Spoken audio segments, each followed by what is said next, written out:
I'll call it to order.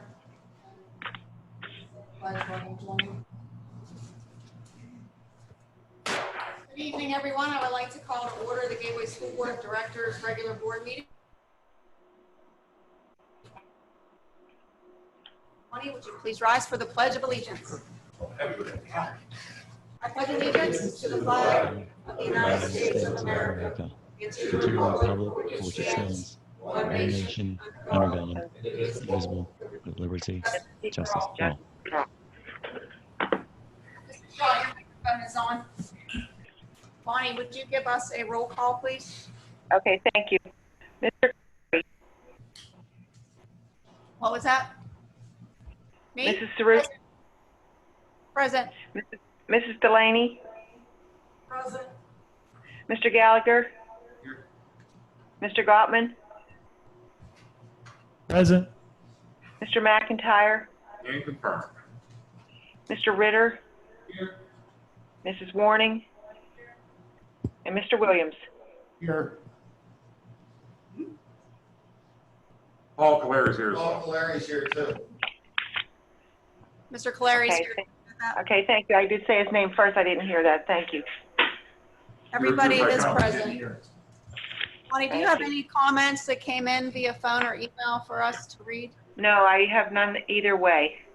Okay, No, thank you. Let's move to section A, minutes of previously held meetings. So I have a motion to approve the meetings minutes. Second. Motion by Mr. Ritter, second by Mr. Williams. Are there any corrections, additions to the minutes? Seeing none, why don't we just do a vote by all those in favor say aye? Aye. Opposed? None. Okay, Bonnie, motion carries unanimously. Thank you. Section B, financial reports. Mr. Schott. Thank you, Mrs. Cerruti. Section B, resolved that the Gateway Board of School Directors approves sections B1 list of bills and B2 monthly financial statements as listed in section B at the Tuesday, August 18th, 2020 regular board meeting. Those are specifically comprised of section B1 list of bills for August 2020, section B1 list of bills for August 2020 that were added after the study session, and section B2 monthly financial statements for the month of July 2020. So moved. Second. Motion by Mr. Williams, second by Mr. Caleri. Any discussion, questions, comments? I just have a question. Mr. Schott, I see again, we're paying the architect another $91,000. What's our total so far? I actually don't have that total available. I can get that for you. All right, thank you. Are we finished with the architect at this point?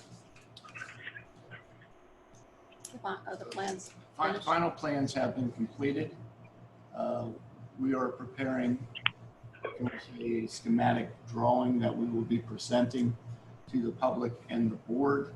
Our goal for this would be September at a Buildings and Grounds meetings. We have turned over documents to Mr. Jack, the Gateway Middle School principal. I know Mr. Brown had spent some time with Mr. Jack. So we are anxious. We're excited just to present this information as a wrap up to the schematic phase of the project, Gateway Middle School. And then it'll be the board's decision as to that time to go out to bid and if they want to entertain the bond market at that time. Dr. Short, you just said that they're going to be doing drawings, where the drawings are done or what? Yeah, drawings are done. However, they're putting it into a program that allows it to be almost like a three-dimensional rendition of how it would look as if you're drawing or driving into the campus. Will there be an additional charge for this? Do you know? For that piece of it? Correct.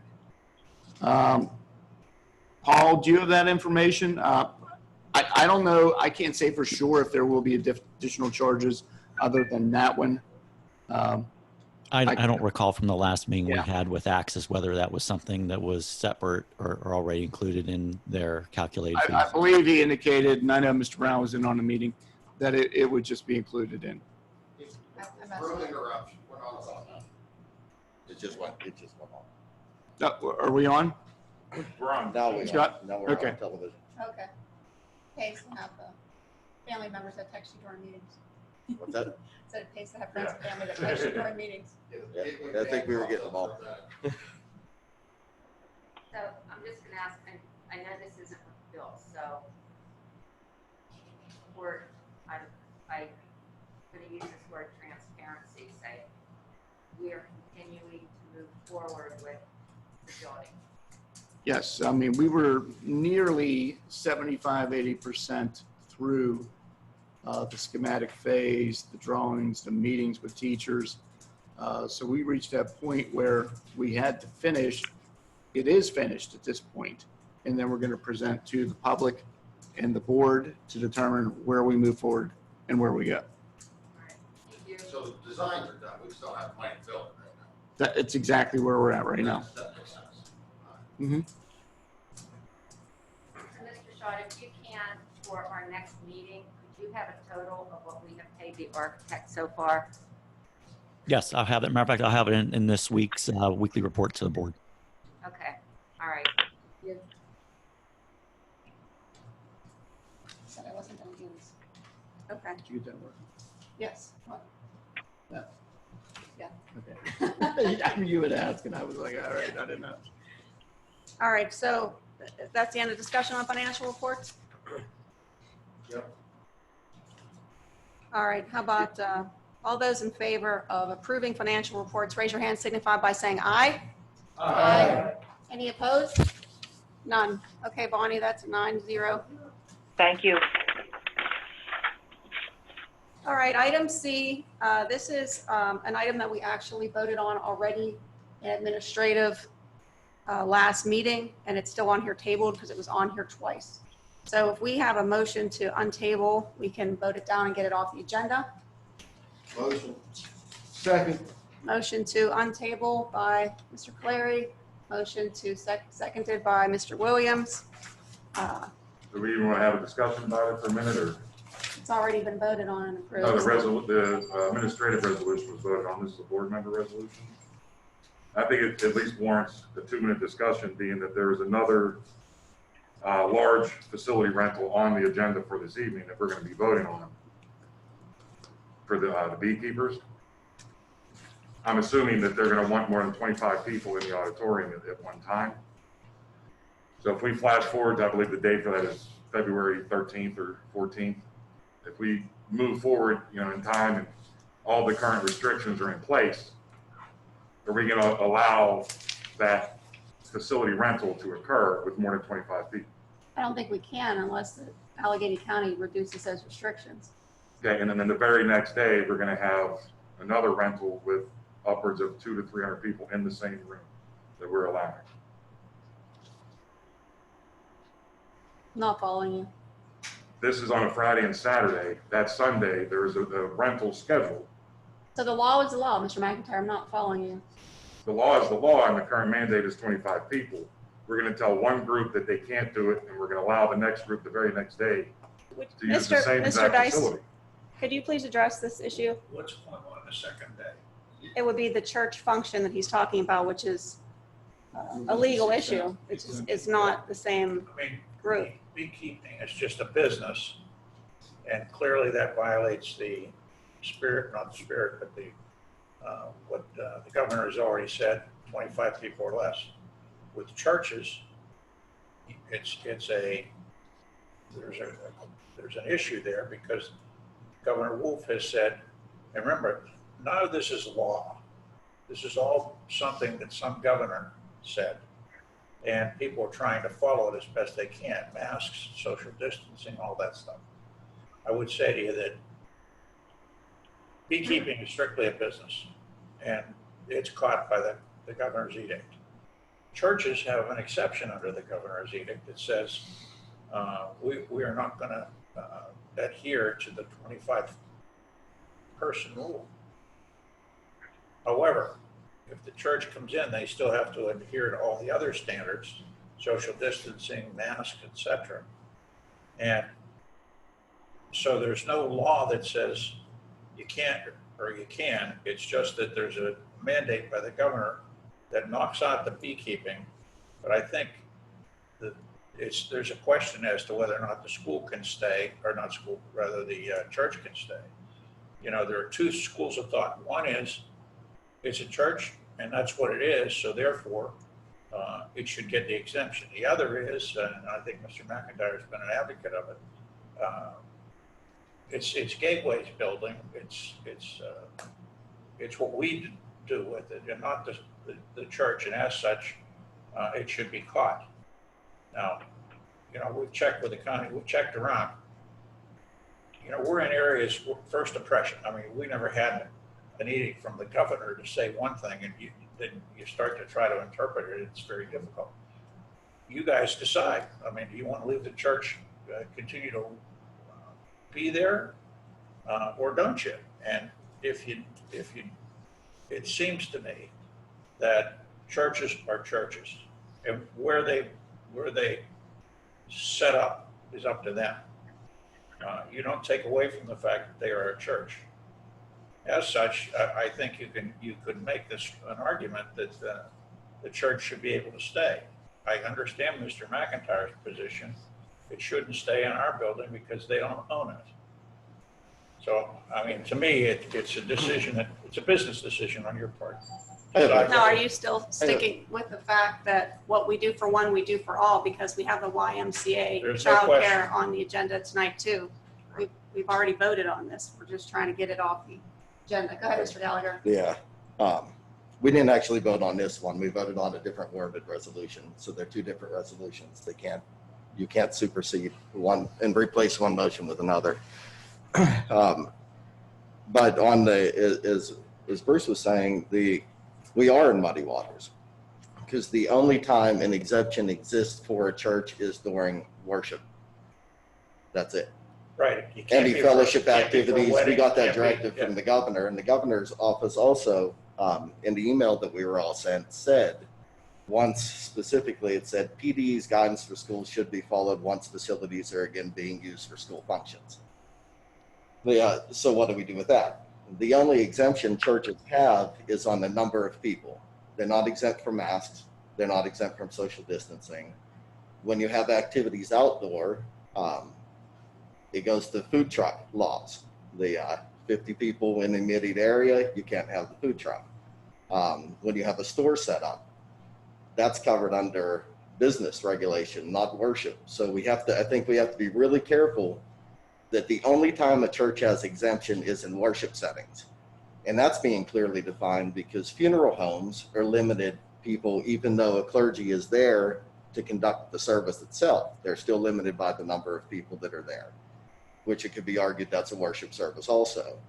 So I think if we follow the spirit or intent of the ruling, then we need to make sure that we're across the board following that. So if we say the mandate for the beekeepers is, 25 or less indoor, then all activities outside of worship, if it is a church running the building, have to be curtailed to follow the mandate and the intent of that also. Otherwise, I think we are in jeopardy of not following both of those. I agree with I you. agree with that. And I think we have the right to curtail those if we choose. Because in May On your and then own, you again can in do July. What's that? On your own, that has nothing to do with all the government entities. You Right, could do it yourselves. right. The Supreme Court paved that way in May and July. But and then they again, want us you to have do to that. curtail the YMCA childcare and the beekeeper. If you do it for one, you have to do it for all.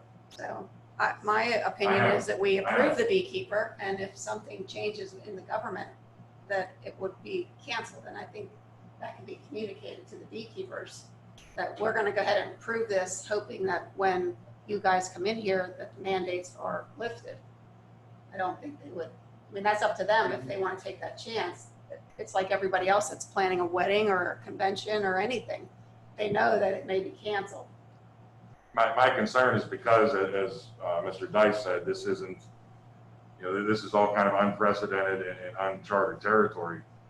My concern is that we're going to see some lawsuits from other, entities that want to rent our facilities that don't feel like they're getting the same treatment as other groups. And while we may have a very solid argument to win that case, every one of those lawsuits is gonna cost us money. And, it's a matter of how many of them. I know, I can guarantee you at least one will be coming. Because we're not renting our facility, because right now we're renting our facilities. No, for not allowing, for making one group adhere to the mandate and not another. Okay, well, that's a And legal I issue. understand if we think we can win that argument, but like I said, it's gonna cost us money to win that argument. Mr. McIntyre, are you saying that we have turned someone away? No, ma'am. I'm saying that if we approve a rental today, next meeting, whatever, and then it comes time for that rental at the auditorium, and they can't use it because we're not allowing more than 25 people, Okay. that's where I think we're gonna run into some issues. So is kind of the question then, is this a church service or not a church service? You explained it very well and I forgot the words. The exemption applies to the worship service itself. No So- fellowship activities, no picnics. For instance, if you look at the, if I can use the United Methodist Church of Western PA, we cannot hold our meeting where the clergy vote to approve people to be ordained. So we have folks that have gone through 8 to 10 years of school, that we can't gather to vote because our bylaws say it has to be an in-person vote. And that's not a worship service, so we can't gather, although it is the church that's doing it. So there's a very clear distinction in the exception. It has to be a worship service itself. Who makes that distinction? Like, how is that distinction? And I'm devil's advocating a little bit here. Right. Like, is what going on for the 200 people that are in there at one time, is that a worship service? I'm not denying that what happens in the auditorium is a worship service. That's I think we I get don't into know. muddy water with the activities that happened before and after. That could be, Well, it would only be muddied if we curtail all rental agreements, because we can't tell them they can't have, or you're talking about the number of people. We can't limit the number of people if it's their band practice or if they wanted to have an event. no, Just what cancel I'm it. saying is if there's, with the way that the exception is written, what happens in the auditorium, during that worship service is exempt from the number of people who can attend. That's the Right. only exemption that's there. If we permit other activities to happen outside of the worship service and not follow the mandate that governs them, but then we enforce the mandate on another group that's coming in, Okay, I agree, we then shouldn't do then that. we're in the midst of. I don't think we have a problem. I don't think Right. anybody Yeah, can we is take the, asking, is allowing them, or I'm not knowledge of them wanting to rent our facility for a non-worship service, other than, Mr. Brown, you mentioned their worship practice, which would have to be probably under Right. 25 I people. beg to differ. They've had the Kona Ice Truck, which is a food truck, that's governed by the mandate. The store that's out front in the auditorium is governed by the mandate. That's neither one of those are part of a worship service. The use of the gym and then the use of the classrooms as well. Well, that would be like part Sunday of the, school. Not the but gym. that's not part of the I worship think service. you guys are really getting nitpicky about what Okay, are church we services looking are. at, not to interrupt you, Mrs. Cerucci, but are you looking at like the Sunday school, there's 25 and under, you're allowed 25 and under. Outside, is there over 250 people, which you're allowed? That's 50. It's $50 any time. they changed it again. Okay. yeah. So if you have 50 for a while. If you have 50 people in the immediate area, for a social event, that's beyond the exception. That's underneath the mandate. So what I'm saying is if we follow the mandate, the intent of the mandate for one group, we need to follow it for all groups. The exception exists for worship service. I'm in total agreement with you. The only thing I'm not in agreement I on is didn't know trying to there was- determine if a Sunday school class is church or not. I'm not gonna go that far. Right, yeah, I think But I would that's say even that I muddier would- than we're already in. I would say that Mr. Brown is listening. I can see him through the door. And I think the consensus of the board is that the exemption, Mr. Brown, is only if it's a worship service. No not Kona in his Ice head. trucks, no food trucks, no parties Well, beforehand. I have a resolution coming later to me, we're gonna get back to this, so. Okay, well, good. Can we call the question? Do we have a roll call on it? This roll call is to untable it only, correct? Yes. Oh, we should. Okay. Mrs. Cerrucci? Aye. Mrs. Delaney? Mr. Gallagher? Mr. Gallagher? Aye. I'm sorry. That was an aye. Mr. Gottman? Aye. Mr. McIntyre? Aye. Mr. Ritter? Aye. Mrs. Warning? I'm sorry, I can't hear you. That was an aye. Mr. Williams? Aye. Mr. Caleri? Aye. Motion carries to untable. 9-0 untabled. Now, I'm going to read the motion and we'll vote on it. Curtailment of all indoor rental agreements. Immediate curtailment of all indoor rental agreements until the board votes to bring it back. Is there a discussion? I think we already had discussion. So moved. Second. Motion by Mr. McIntyre, second by Mr. Williams. Roll Okay. call, Bonnie? Mrs. Delaney? Can you repeat what we're voting? We're voting on to whether or Yeah. not to curtail all rentals, all indoor rentals. You have to vote on it at the next meeting. That was is aye? Including the YMCA and everything. Yes. Just to make sure she knows what she's voting. Yes? Okay. That was yes. Yes. Mr. Gallagher? Aye. Mr. Gottman? Aye. Mr. McIntyre? Aye. Mr. Ritter? No. Mrs. Warning? No. Mr. Williams? No. Mr. Caleri? No. Mrs. Cerrucci? No. Motion failed. All right, let's move to section D, personnel agenda. Mrs. Crum.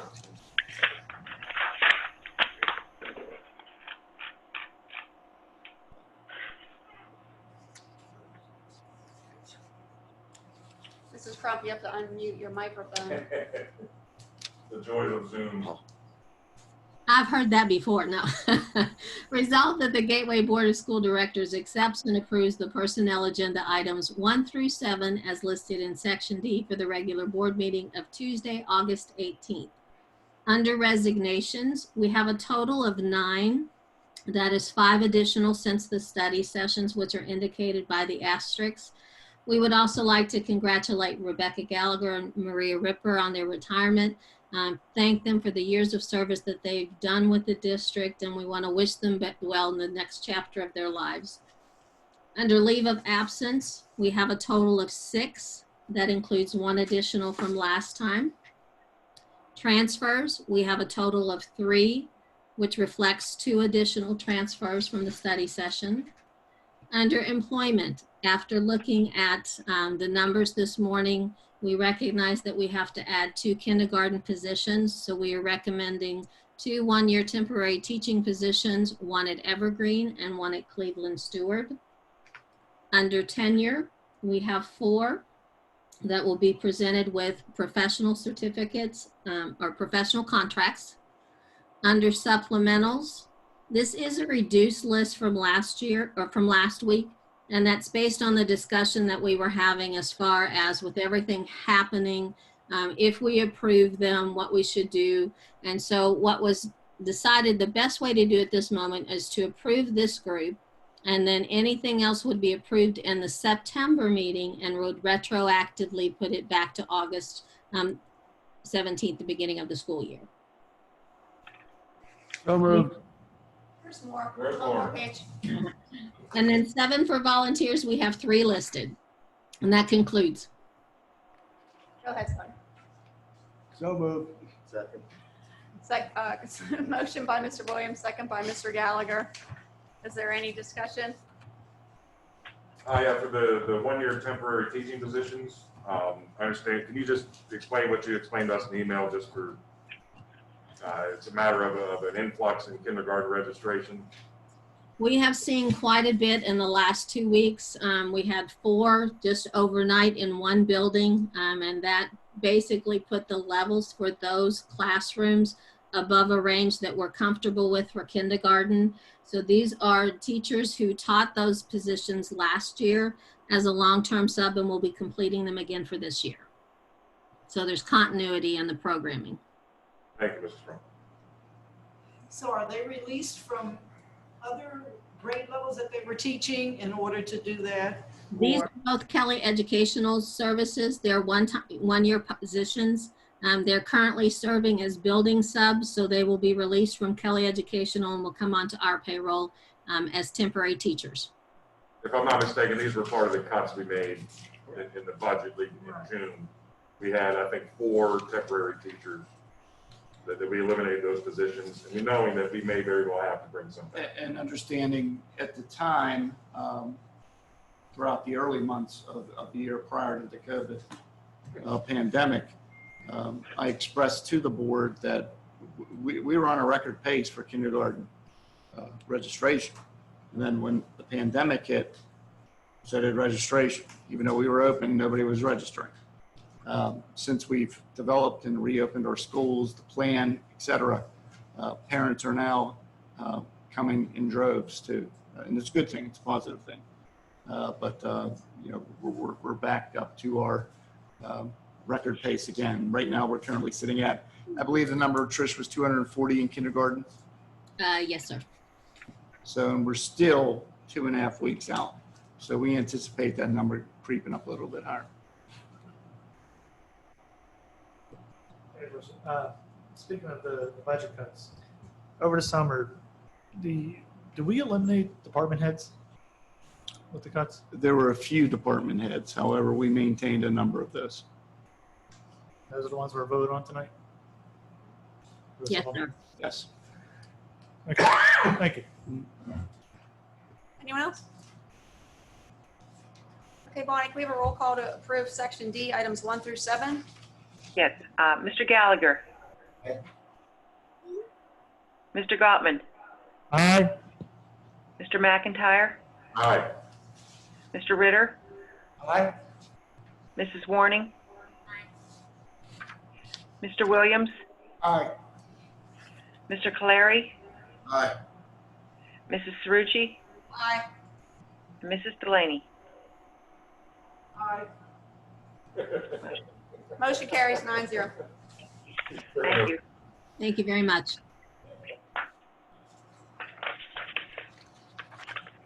Section E, we do not have any conferences and conventions. It's no surprise. Section F, administrative report. Dr. Rossi? Yes, Dr. Short, thank you. Item number 1, approve the agreement with EdTech to provide technology professional development for Greater Works as our non-public share. Title II and Title IV funds will be used. Item number 2, accept the following agreements with non-public services for Title I services as listed below. Item number 3, approval of the Gateway Cyber Academy course catalog, Exhibit B. Number 4, approve the monetary stipend for the Gateway Cyber Academy K-6 supplemental at $120 per student, which will be prorated quarterly.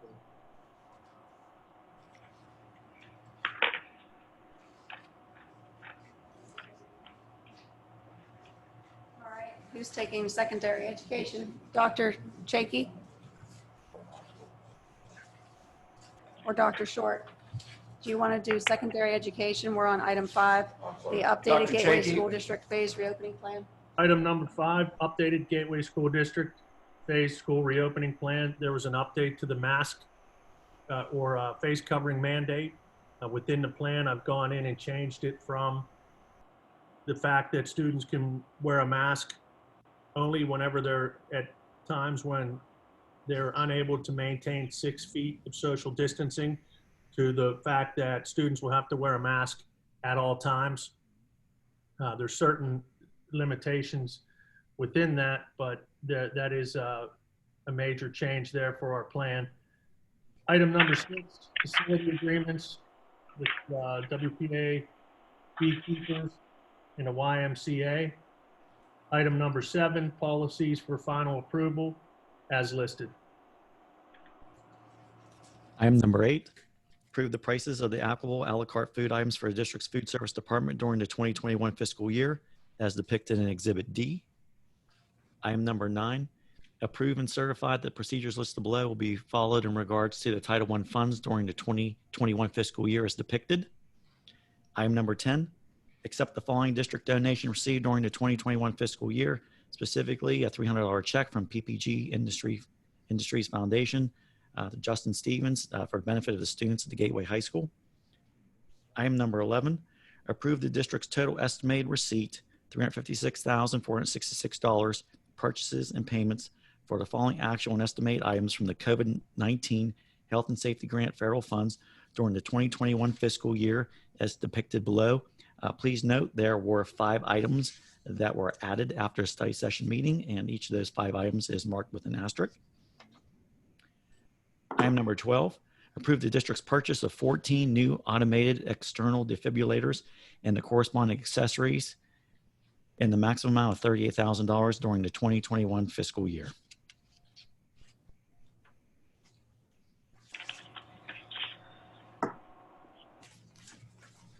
Okay, is there a motion to approve So section F? moved. Second? Second. Motion by Mr. Williams, second by Mr. Gottman. I'd like to open up for discussion, questions? All right, first off, I'm gonna start. The supplemental stipend. I thought it was different than 120 per student. Is it 120 per student is what the stipend is? That's correct.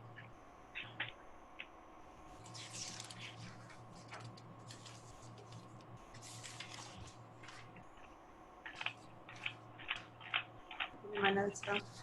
That's, I mean, you had mentioned. Oh, he said $30 per child per student per quarter. So that's the annual rate. Is that right? It would be That's correct, 120 if they did the whole year.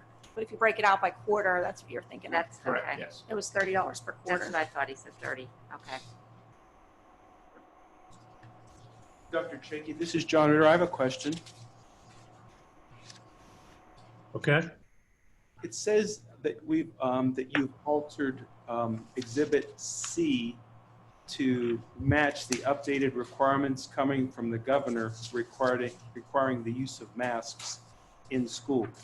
But the board has not yet approved the notion that we're going to follow that requirement from the governor. Does that make sense? That's Well, why. Go ahead, Dr. Shaky. So let me see if I can dig a little bit deeper hole for myself.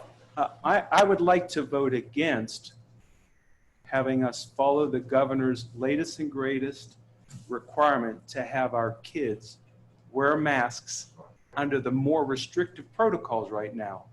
I would prefer us to continue following the protocols that the administration has already come up with over the last month or two. I thought that was much more reasonable.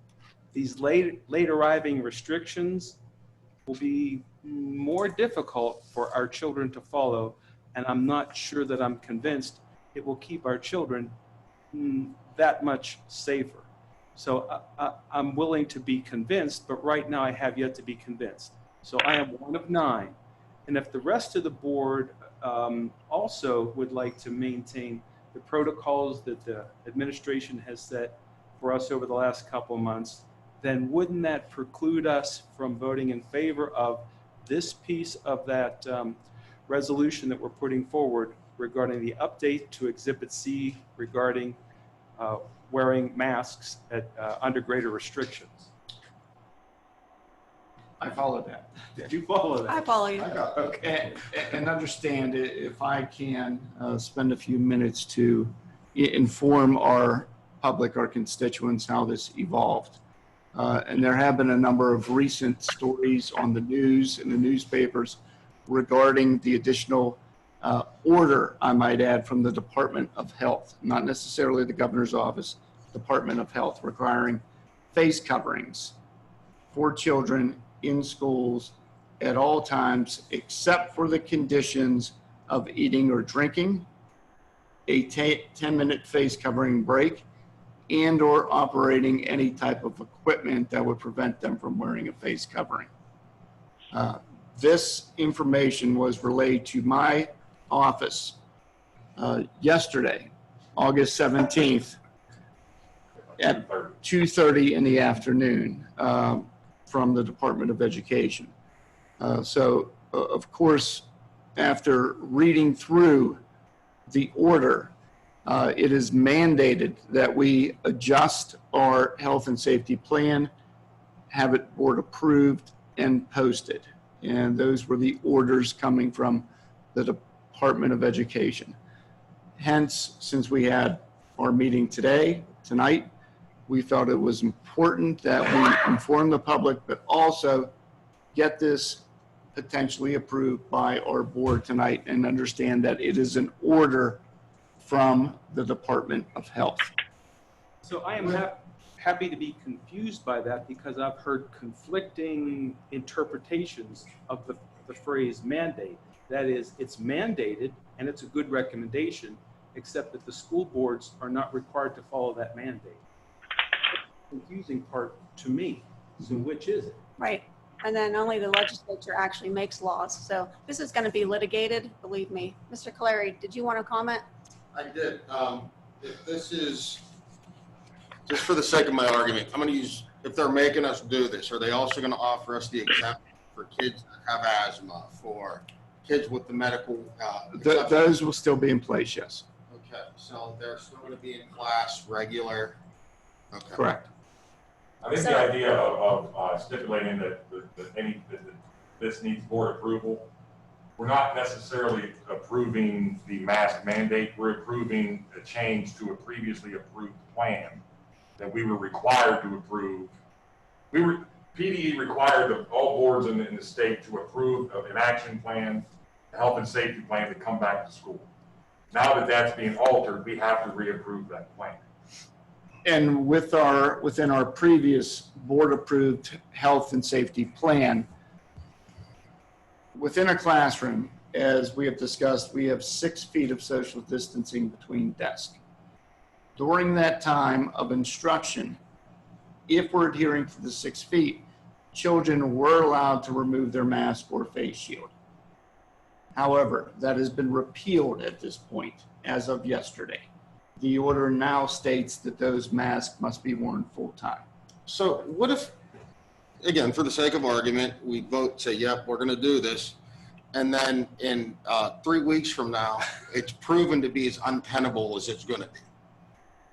Then what do we do? I mean, what they're telling us is to have, you know, kids, grade school kids wear a mask all day, even though they're social distanced and all that. So then can we take it off the table? I don't, we're getting, His Highness is pigeonholing us here. And by His Highness, I mean Tom Wolf. This came from, this is an order from the Department of Health.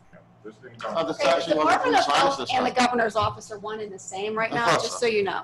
If you I don't call think the we should get governor's, into a okay, political well- argument that's way above our pay grade. okay, we're not going to argue about it. We're going to talk one at a time. Mr. Clare, are you finished? I think I am. Okay. I would like to comment on this too, because a week ago, we were all okay with the plan that we approved. And now, because the governor said we have to change our plan, we're mandated to change our plan. So I'm just going to read a statement that I agree with. I can't take credit for writing it because I didn't write it. It came out of House Majority Leader Benninghoff's office, but I agree with what this statement says. It says, school leaders have been very frustrated and confused by this mandate that came yesterday. Remember, some schools began in-person education yesterday under models developed under old guidance. The old guidance was not opaque, it was clear, and schools were following it. Educators should feel free to wear a mask if they feel it is appropriate for their own safety or the safety of others. The statewide unilateral mandate that students wear masks at all times while in school is another last-minute impediment to schools finalizing their reopening plans and goes against the principle of local control over school reopening that Governor Wolf has touted for months. School leaders operating under the assurance that they have local control over how to reopen their schools have gone through painstaking measures to ensure social distancing in the classroom, to keep students and educators safe in accordance with months-long standing guidance from the Department of Health and Education.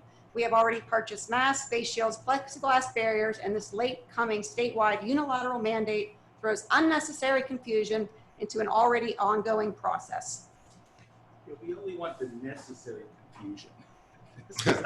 Well stated. May I speak? Yes, sir. The, Mr. Gallagher has the floor. a few weeks ago when we approved this plan on the pretense that the Department of Ed was giving us this direction, that these are the options and this is what you should do. When we approved that plan, we noted, and it was said numerous times, changes may come. We all knew changes may come. Now that we have a change that's come before us, now we're saying, well, I don't want this change. So I can't bring the two things together saying, we're going to follow what you say on this day, but you're not going to follow you anymore because I don't think you have the authority. You have the authority here, you have the authority here. It's the Department of Ed saying this is what you should do. If we don't do it, I think that we are in jeopardy of some liability if someone gets sick and we've said, oh, take your mask off whenever you want. And it's not just a liability issue. This is when you talk about the liability with a pandemic and a virus, you're talking about people's health, mom and dad's health, grandma and grandpa's health. So when we pick and choose what mandates we want to follow, we're messing with people's health and life. That's the reality of it. So I can't reason the two spectrums of what we have from the same office, the Department of Ed, that said this is what you do. Mr. Ritter. Sure.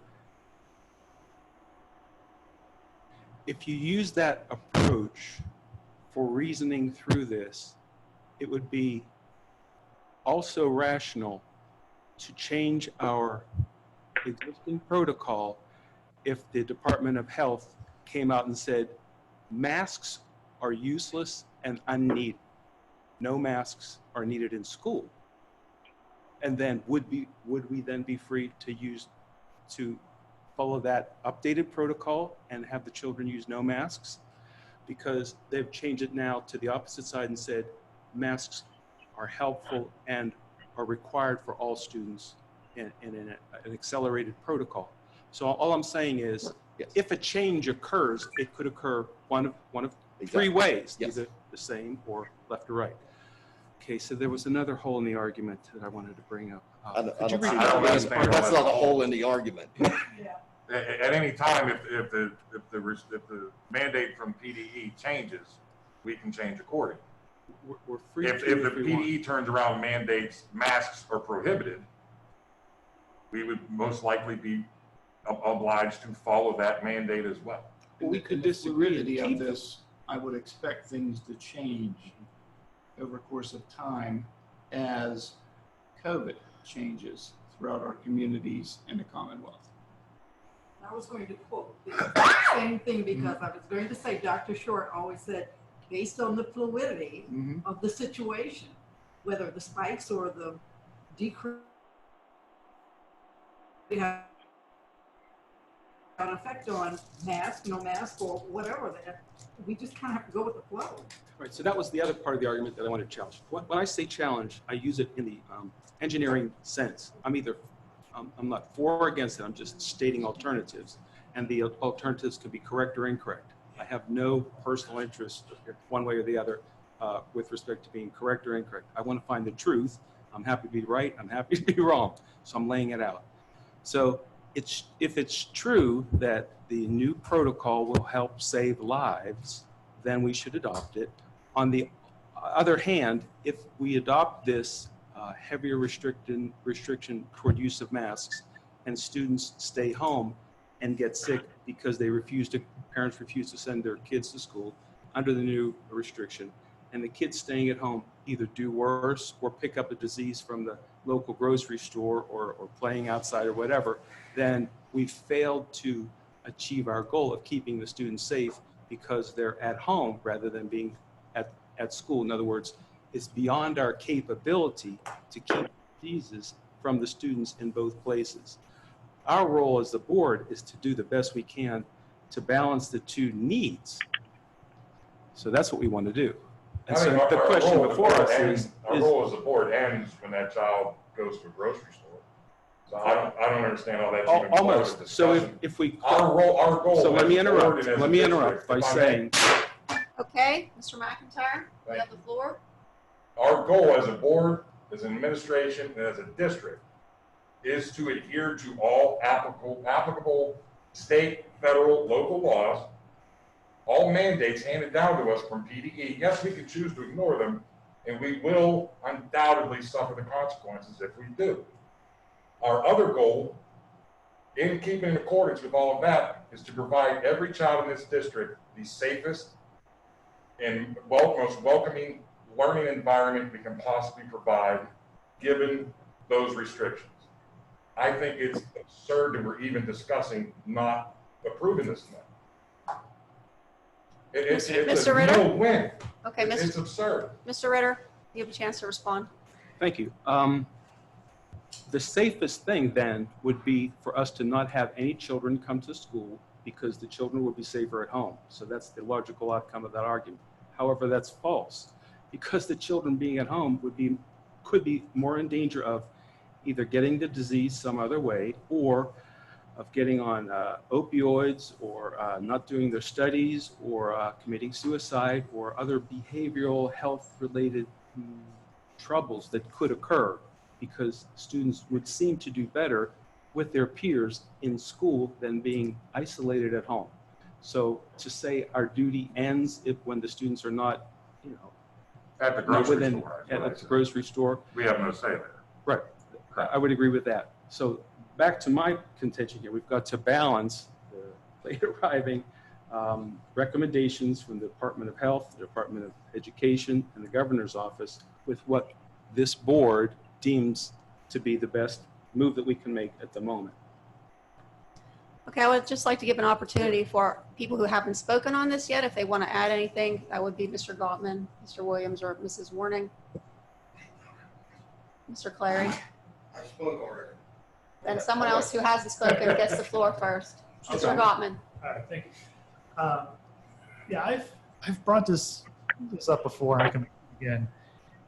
To your point about you're better off staying home. Well, in a way, yeah, that's true. If you think it go look the asymptomatic people, that it could be anywhere. Yeah, you're better off hiding under a rock until the vaccine comes out. But reality is that's not going to work.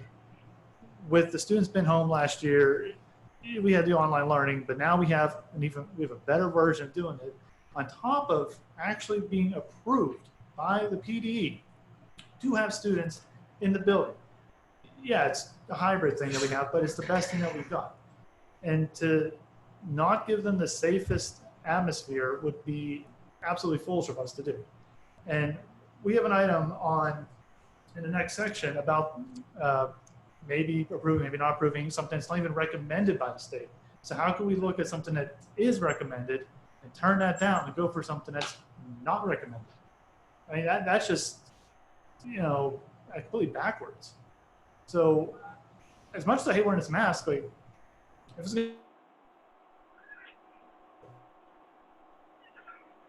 and if I had children, I would not send them to school at this moment if no one's wearing masks. So it's better to go with this mandate.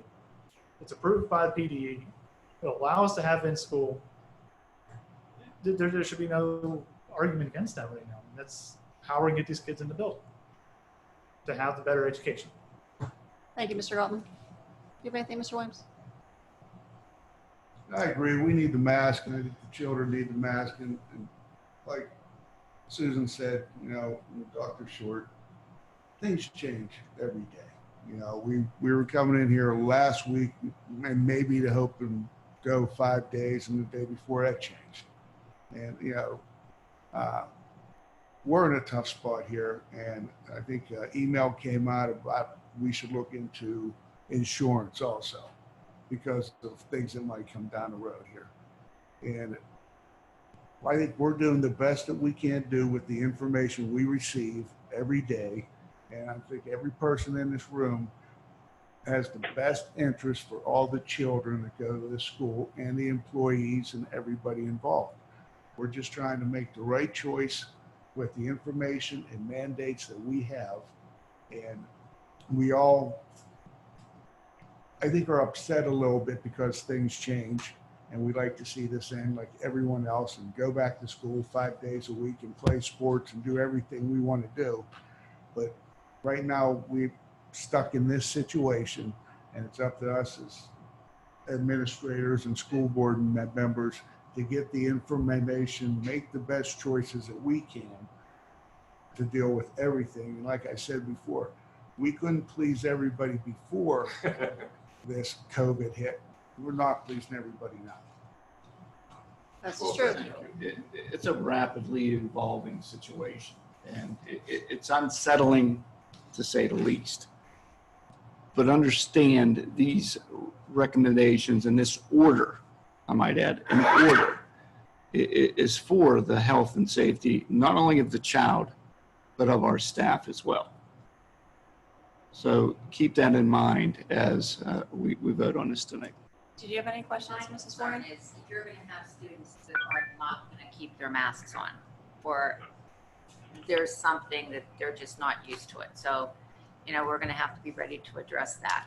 So, And yes, and I would remind everyone that we have purchased face shields, the covering. So that is allowed per this order. That is less restrictive than the mask itself that is traditionally worn.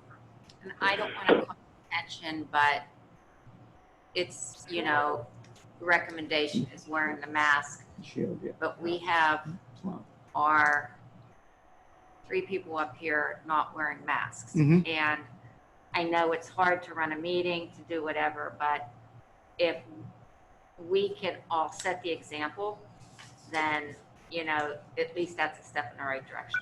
It does hamper, everybody will agree, talking, whatever. But, you know, everybody needs to play the role that's out there. That's it. I don't know if everybody saw, but on Dateline or 2020, they did a look at that, and they left the kids in a room and told them they need to keep the mask on, and the kids did. You know, it's like the kids are smarter than the adults sometimes. I don't mind it. All right, thanks for insulting me. I just can't run a meeting with a mask on. It's difficult. But I do have it, it's right here. Mm. So I'd like It's fine, to make some explanation. I did have a couple questions for you, Dr. Short. Kids who don't wear the mask because of health conditions, asthma, whatever, do they need a doctor's excuse? That is correct, yes. All right, is there any worry about HIPAA violations being revealed when you've got obviously kids without a mask knowing that they have a health issue? No. Okay, are we gonna open up the options again for parents who might change their mind? What is your instructions to them if, I've had 2, it's not a lot, but I've had 2. What is your instruction to parents who want to change their option at this time? We are meeting internally. If there is a parent who would request a change from their initial request from the options, please email us. We have not decided or made a decision on whether or not to open up the survey again. Email you or email the principal of the school? I would email the principal of the school because they are holding the schedules at this time. Okay. Just one quick question. If hypothetically, it's not going to happen, but if hypothetically we refuse to obey this mandate, what would the governor do to us? I would hope that he would form mask police that could come in and monitor this. None of this is, this discussion in real terms is one of the, it's just an exercise in futility. I personally think that the Department of Health, the governor's office, have screwed this thing up from the very beginning, and it's awful that they keep changing their minds. I don't know how you enforce it. You tell me. Are you going to send police officers in with guns to say, hey, you don't have your mask on, I'm going to shoot you if you don't put it on? It just isn't going to work that way. Kids are going to do pretty much what they want to do. On the other hand, I think you have to almost say, follow whatever guidelines are, because at least that puts you in a position to say, if somebody sues you, I followed these guidelines. And ridiculous as they may be. Okay, thank you for that answer. Can I speak to something else that's in this section? Yes, sir. Yeah, the equity policy, is new for approval tonight. And I just want to again applaud Gateway for even undertaking putting together a policy. It's something that should be across the board in all districts, and a lot of sadly a lot of districts are ignoring that or not recognizing that. So I just want to applaud the Gateway for taking these steps, and the work that Dr. Chakey's been doing, putting this together, and all the teams, the equity teams, and all the different buildings and stuff. So The I appreciate entire that. committee has met routinely over several months to develop this, and you're correct, Mr. Gallagher, that unfortunately many school districts do not even acknowledge certain issues that they have within their communities and districts. We have always strived to ensure that equity is being met, and has taken the lead on equity within the Commonwealth of Pennsylvania. And we are only one of a handful of school districts that are adopting the policy. So my hat does go off to Dr. Chakey and the entire committee. Yeah, I'd like to thank Dr. Chakey again and for everybody involved in those kind of ad hoc committees to get this, finalized and presented to us. I think it's a fantastic step. I think we're already making good strides in that direction anyway. And I want to kind of just float this out to the board. Now that this policy is in place and the committees that we're working on getting it there are kind of dissolved, if you will, I wanted all of us to at least think about maybe forming a new board committee, being an equity committee, 3 or 4 board members that could meet, regularly with members from these committees, members from the community, administration, and things like that to discuss, upcoming, any kind of equity problems or issues that might be arising. Actually, our curriculum committee, we combined with an equity committee. It's one. Mrs. Delaney is on that. Potentially. I think the idea of having a separate committee just dedicated to that. Hopefully, we wouldn't have to necessarily meet all that often, but I think it's something that would be a positive step in staying ahead of the curve and mitigating any problems that we can see coming down the road. So just for future thought, I think that's something we should look at. Okay, I do have a comment if nobody else does on the grant money. So we have an expenditure of $356,000, and we had some discussion last week about temperatures and thermometers, and a lot of assumptions and issues came up about that. So I did a little bit of research, and you all have some other options in front of you, which Bonnie, you have. And my main point in bringing this up is to, one, I'm going to give Dr. Chakey copies of these. They are technology ways to take a temperature. One is a thermal camera.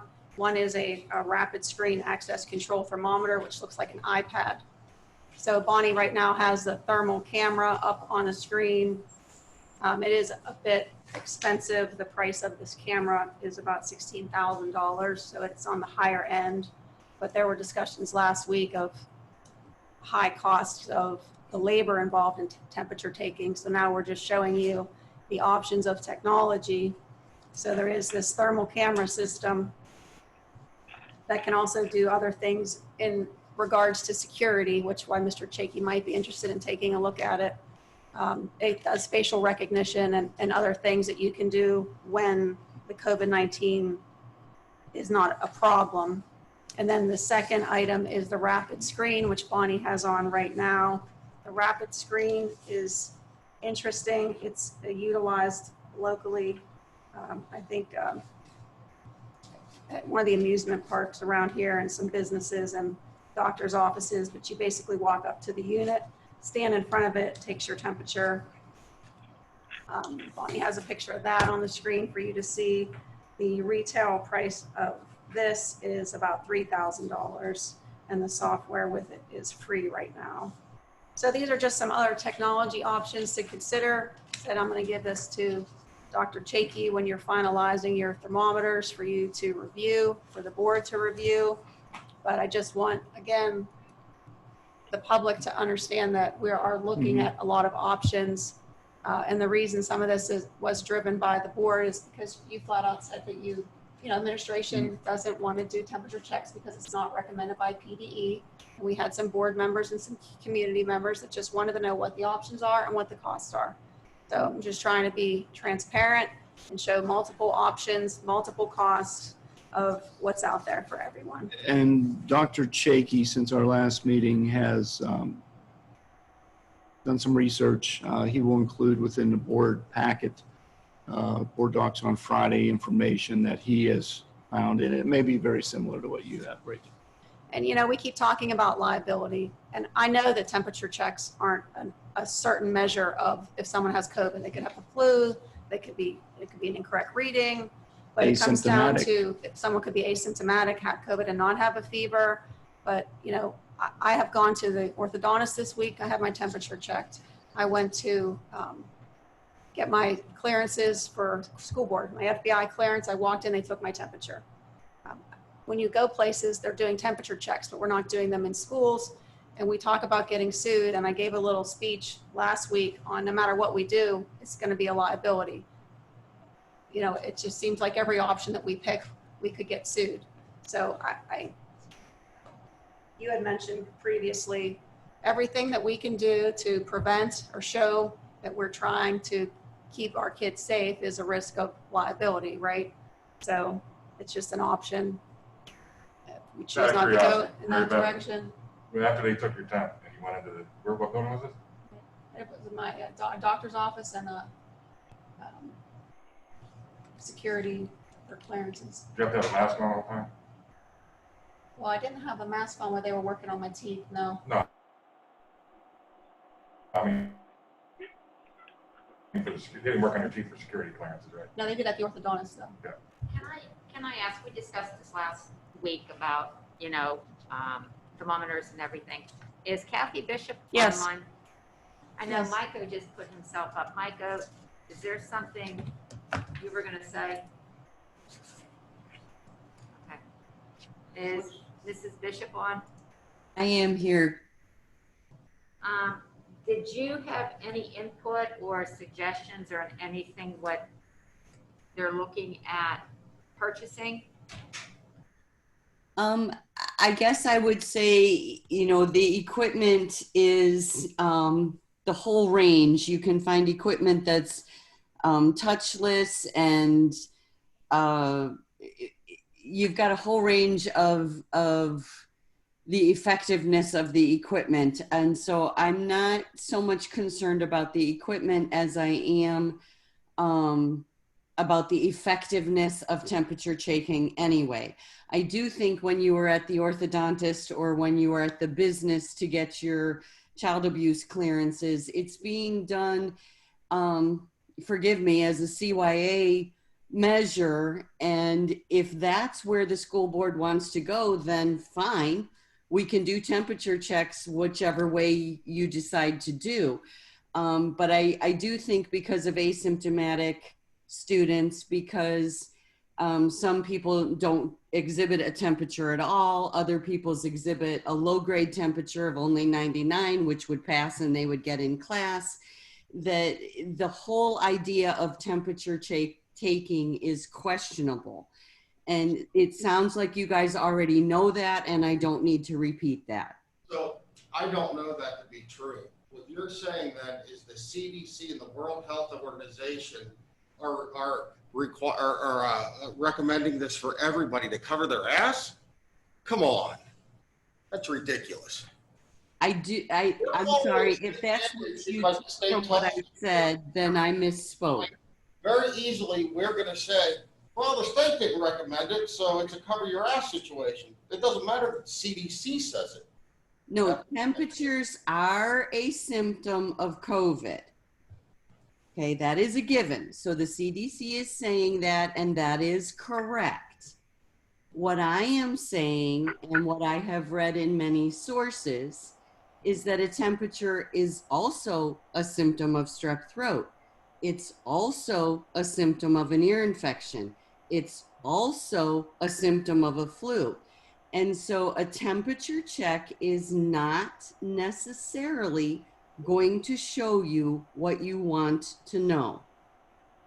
I agree with you, and to this point, nothing we know for a fact is foolproof. You know, diarrhea is a symptom of eating something wrong, and that's a symptom too. Absolutely. Absolutely. And I think we have, 10 excellent nurses on staff. As always, the teachers will send a student that they're concerned about down to us, and we will always evaluate them and give parents the decision. We call parents and say, this is what I'm seeing. Perhaps you want to call your doctor. Perhaps you want your child seen.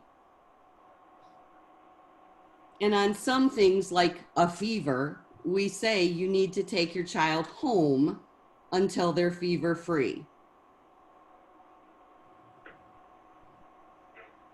So you put it in the hands of the parents once you realize the child has a temperature. Correct. We call them and we say, your child has a temperature of 101. They need to go home. Please keep them home until they're fever free for 24 hours without medicine.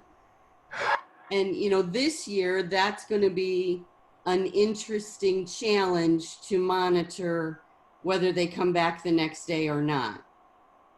But it's something that our nurses can do and our teachers can do and our attendance secretaries can do. It's not insurmountable. It's just new, challenging, and different.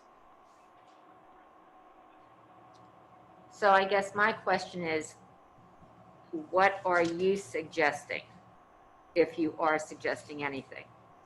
I don't know that I have any authority to suggest to the board. I think the board has viable options out there. I feel that this is an administrative decision.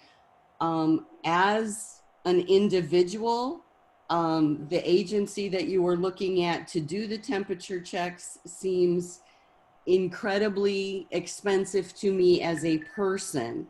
But again, it's not my decision to make, and I think that there are good viable options out there.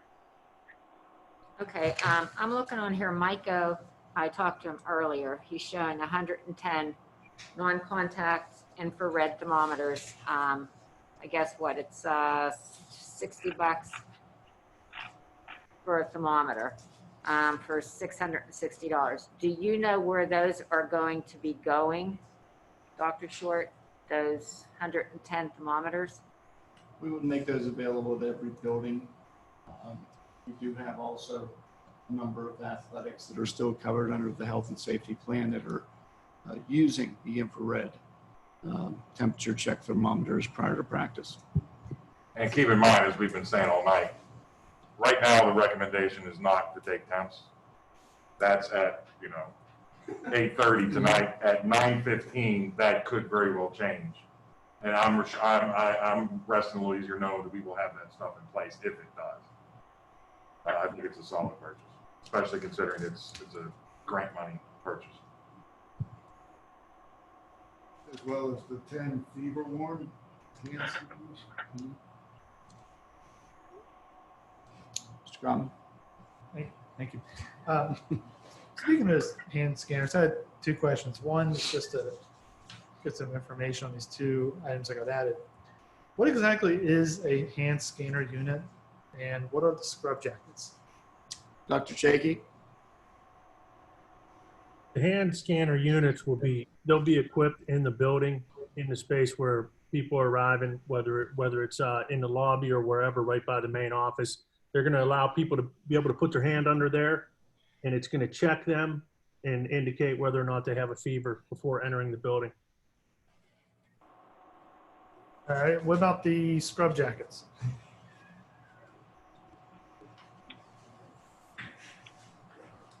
Those are actually being purchased for classrooms and for individuals that work with students that may have hygiene needs or things that may require more close contact. Okay. All right, so now my last question here is kind of summarizing all this here. as Rick said, as of 8:20, we are not recommended for the temperature checks. Now, if we do the temperature checks, we have purchases for thermometers, hand scanners, but then we also have not only an item on the board resolutions involving a company coming in, but we also have just seen two other options involving temperatures. So if, say we go with one of those options, whether it's the company or the other two that were shown us, do we still need to purchase these hand scanner units and the thermometers? Can I And- clarify since I brought those in? Yeah. So I'm turning this over to administration as an option. I think from the feel of the board, I don't expect the other motion to pass because of the cost. Right. I think everybody acknowledges that if we're going to spend that kind of money, we could spend it on technology. So they had changed, this has actually changed since last week on the devices. If you remember, there was about 20 handheld thermometers. So this has actually changed in the last week. I wasn't aware, but these are just additional options. I'm forwarding to Dennis Chakey because the grant money is specific to COVID. I am not suggesting that we spend any additional money. I am suggesting and showing the public some of the options because they really have been out of the loop. And then there were some misunderstandings about the last option that was presented.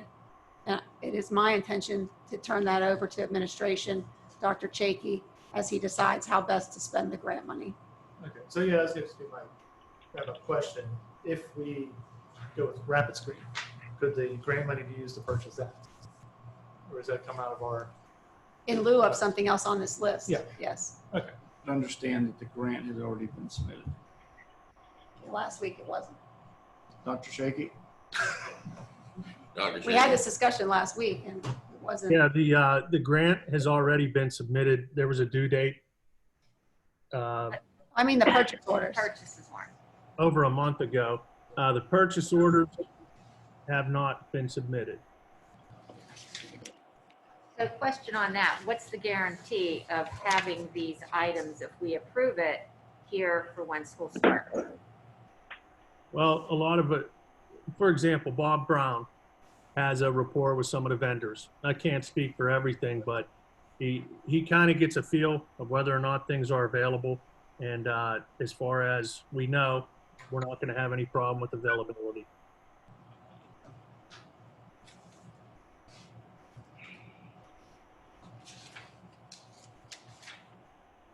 I just had a quick question. It's kind of this. So we bought the MacBook Pros and then the iPads. Who got who got what? How did that get split up again? I think you told us. If I was just asking, and I want to get the right answer. Mike, are you with us? I am. Can you hear me? Somewhere. Yes. Okay. So the iPads were actually purchased as part of the CARES Act grant, which was a separate grant. Those were allocated to grades 2 through 5 as part of that grant. What's in this grant, those MacBook Pros, those would be primarily given out to students, we think, for special projects. Unfortunately, we don't know exactly how they're going to be used, but we do know there's going to be things that students will be doing that they wouldn't be capable of doing on the Chromebooks they would be getting. So this will give us some flexibility of giving certain students extra devices that they can complete assignments. Check on that. Thanks, Mike. Mike, a question, please. The hotspots, how many students are you aware of that are in need of these hotspots? So the number is about 300. When we did the survey before, at the end of last year, when we were asking who needs a computer, we were also asking them who needs internet. Based on the response, I think we got between 400 and 500 students requesting it. When you then remove duplicates in the same family, so for example, 2 students in one household can share one hotspot, the number goes to about 300. We don't have an exact number, but what we are doing is we are resurveying all the parents again as part of the yearly Skyward information update. And then we're going to use that to determine who needs them this year. All right, thank you. Anything else? I was just wondering, of the 550 protection shields, who gets those? 550 protective shields. Those would be the plexiglass shields for individual buildings, offices, and classrooms. No, not the petitions. Mr. Brown? The actual, I thought those were the face ones. Those aren't. No, these are, I think they're. No, these would be For the desks. the top. That's my understanding, yeah. Petition and then there's The protection shield. protection shields, Mr. Brown? Those, as those are exactly what Dr. Short just explained. There's two different styles. We have some for desks, for teachers' desks, secretaries' desks, countertops, and then we also have tabletop partitions, which are like X style, where you have a round table and you have to sit people. So there's different styles that are necessary for our And they're different mobile. situations. They're things you- They you are don't have to mobile. attach. I mean, we don't intend them to be moved around, but yes, they are mobile. They would sit here on this table and protect one person from another. Just like you see at many stores, but they're freestanding. So the partitions that you have, they're like an X style so the kids can see each other if they're like at centers. There's some X style for tables. We still have to maintain the 6-foot distancing. So, we do have some of those primarily kindergarten situations where we have tables, not desks.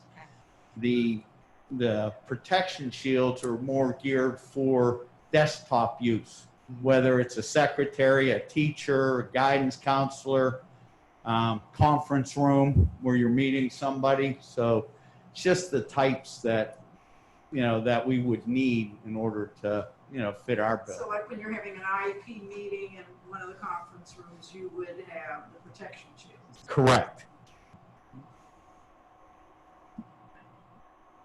Thank you, Mr. Brown. Thank you. Anything else on this section? One other question. The 72,000 on other items to be identified as need basis, could that be used towards if administration decide to go with these scanners? Dr. Other Shaky? items? What can you use your 72,000 of other items for, Dr. Chaky? Well, that section wasn't put into the safety and security grant. I'm not sure what that $72,000 is allotted to, but as I wrote the grant, it was specifically for specific items. There's not a catch-all to throw anything in there. If I could jump in, there's actually supposed to be about another 49 million of federal funds that the state still has to release. So our approximate share is about $100,000 of that. So that's where that would potentially come from. And again, as this is stated, assuming that the district receives full receipt of all the originally promised COVID-19 grant funds. So that's specifically where that would come from. But again, there's a second part to this. As we've done with other federal grants, we typically indicate what the original proposed amount was. And in this case, the original proposed amount was a full $356,466. So stay tuned on that. Hopefully that the state legislature will be able to agree to release those funds, and we can continue not only our district, but all 500 districts in the Commonwealth to purchase additional items. And again, as we're seeing, as conditions change and we're really in thinking through everything, additional needs are coming up. So again, it'll be a good thing to have those additional funds to be able to spend. Sorry, excuse me, Mr. Schott. The extras, so that's not part of the grant, Mr. Shaky wrote. That's of the phase one. There's supposed to be a phase two. For whatever reason, they didn't release all of the originally told funds for that. I'm going to say the amount that was put into the e-grant system was about 254,000 and change off the top of my head. So there's still about 100,000 still remains, about 102,000. So are you wanting us to approve the expenditure in the event that you get the money and then you have a quick need to purchase additional items, that it's approved? Well, that was the whole intent of this, was to try to put out as many items as we know for sure that either have started to purchase or to be purchased, and to basically and also more importantly, make everyone aware of, what's potentially out there for the district to be able to tap into to meet these extraordinary needs. So again, that's all we were trying to do, was just get that information out there for that. So we could be able to move forward, once they do release those funds. Again, hopefully we're able to, as was originally intended from when we were told the original budgeted numbers. Okay, thank you. Thank you. Welcome. Okay. And one thing, who gets the 300 scrub jackets? That Mrs. Bungard said in some instances when they have hygiene issues, I think she might mean like bathroom issues or things, and there's close contact, it would be like a paraprofessional or an aide might need something like that for extra protection. Any other questions on section F? Whew, okay, Bonnie. Can you do a roll call to approve section F? Still awake. Poke me up. Mr. Gottman. Aye. Mr. McIntyre. Aye on all but item number 6. That's enough. Mr. Ritter. Aye on everything except 11. There are 2 pieces here about a hand scanner unit and a non-contact infrared thermometer. No on those. Okay, thank you. Mrs. Warning. Yes. Mr. Williams. Aye. Mr. Caleri. Aye. Mrs. Cerrucci. Yes, on everything but 5. It's just a protest vote for all of you watching. Mrs. Delaney. Aye. Mr. Gallagher. Aye. Motion carries. Thank you. If I could add, just so the viewing public understands, and the board had excellent questions. It's a lot of information. The CARES Act, subsequent release of funds, it crosses over, and no doubt that this has been disruptive in many ways. But as you can see, what we're trying to do here has been a very, very difficult situation in trying to get materials, following orders, subsequently getting everything ready for the start of school year. And, we're 2.5, 3 weeks away here. We've done our job, and I can't say enough about the team, Dr. Chakey with being the pandemic coordinator, Mr. Schott with the funds, and Mr. Brown, the entire work that has gone into preparing for this unprecedented start to school. And I just felt I needed to say that. Thank you, Dr. Mrs. Cerrucci, I misspoke on my vote. I also wanted to object on item 5 as well. I had it in my notes. I didn't say it out loud, so Okay. a no on item 5 as well. Bonnie, did you get that? I got that. Yes, thank you. Thanks. It didn't change the outcome, so. Okay, moving on.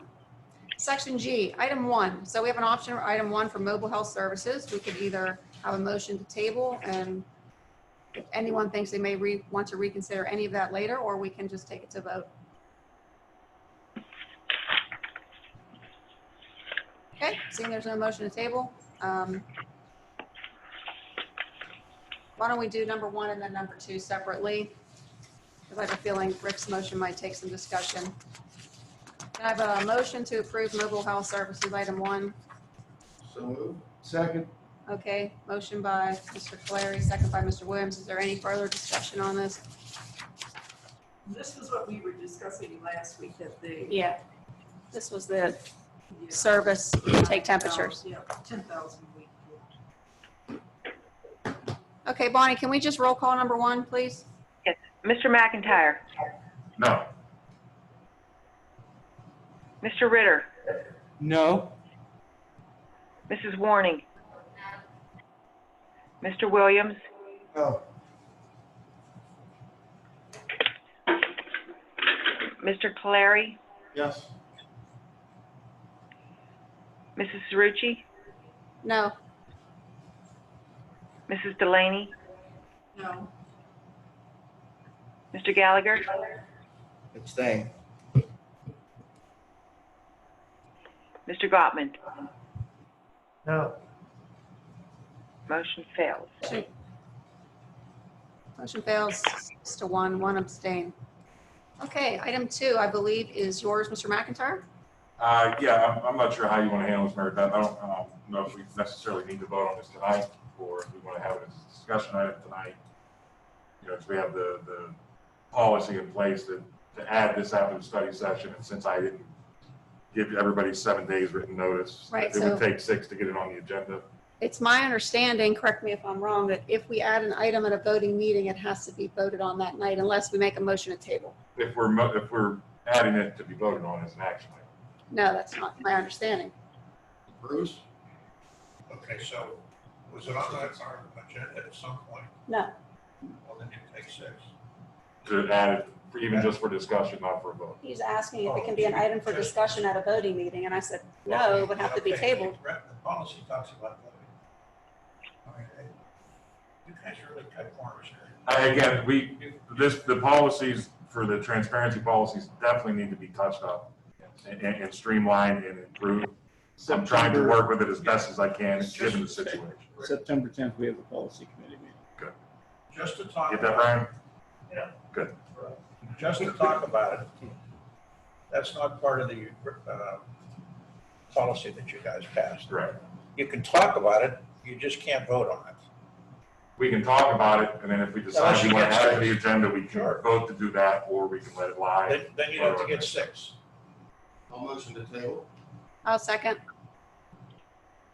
This is We're not even going to talk about it? Well, then we can. All right, now there's no discussion. Now we can't even talk about it. Point of order, Bruce.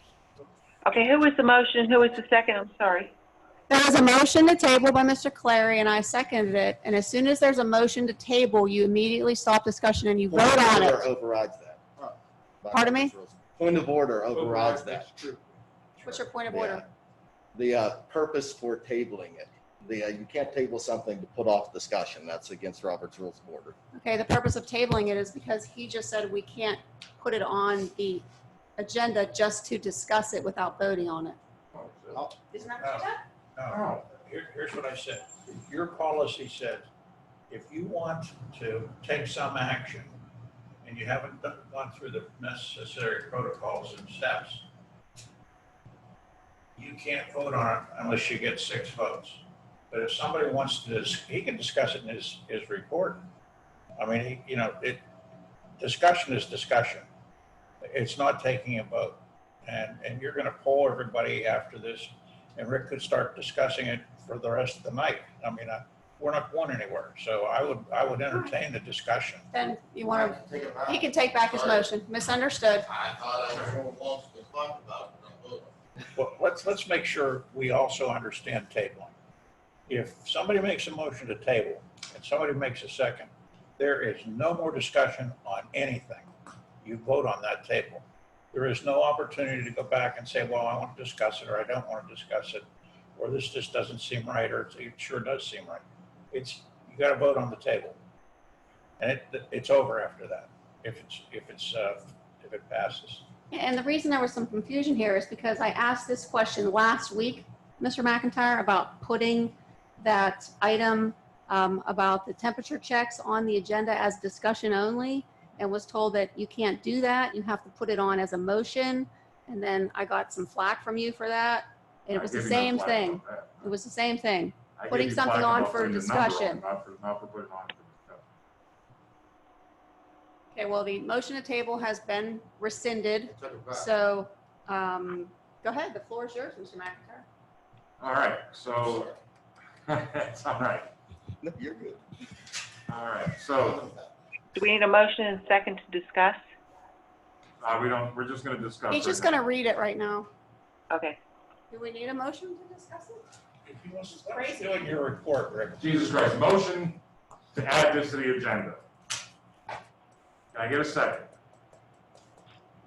Mrs. Cerrucci, I think Say an second. apology is necessary for using coarse language I in a public apologize. meeting. I apologize.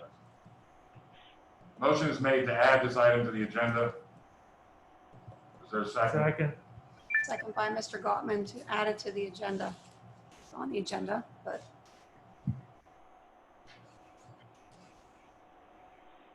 We need 6. We need 6 to put it on the agenda. can we have a roll call, Bonnie, to add this to the agenda? Yes. Mr. Ritter, No? Mrs. Warning, No. Mr. Williams, No. Mr. Caleri, No. Mrs. Cerrucci, No. Mrs. Delaney, Yes. Mr. Gallagher, Aye. Mr. Gottman, Aye. Mr. McIntyre. Aye. Motion fails. All right, I have a point of order Yes, sir. for the president. I made a note here. It's been the board president's expressed regular practice to disallow any board member from proposing a resolution that does not already have at least 5 affirmative votes. So what are the names of the at least 5 board members who have already voted in favor of this proposed resolution, caused it to be put on the agenda? It was put on the agenda without my knowledge. Say this again. It has been the board president's expressed regular practice to disallow any board member from proposing a resolution that does not already have at least 5 affirmative votes.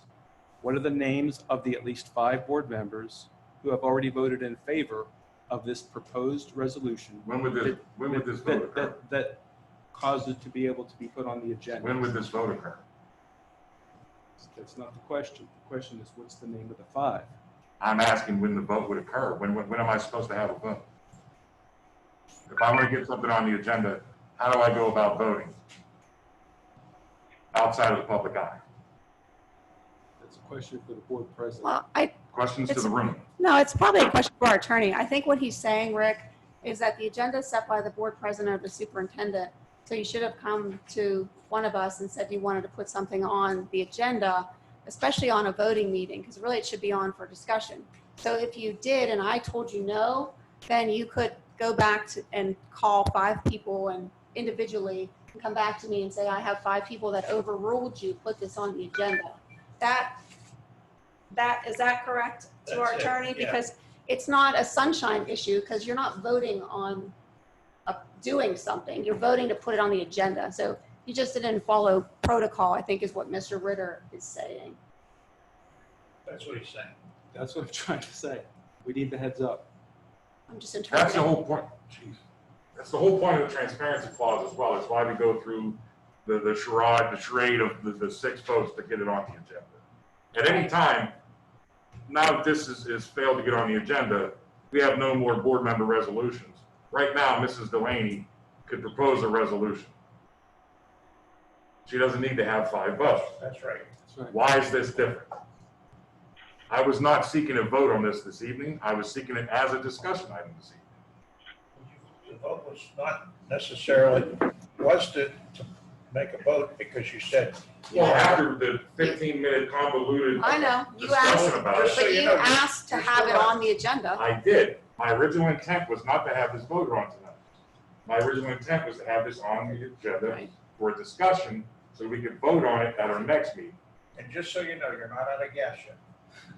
When your report comes up, you can start to discuss it. Yes, sir. All right, so that's what I was saying earlier. All right. If you had just asked me to put it on the agenda, I would have said yes. Okay, let's go to board reports. There you go. Mr. McIntyre, would you like to give your board report first, sir? Sure. Let's get this going.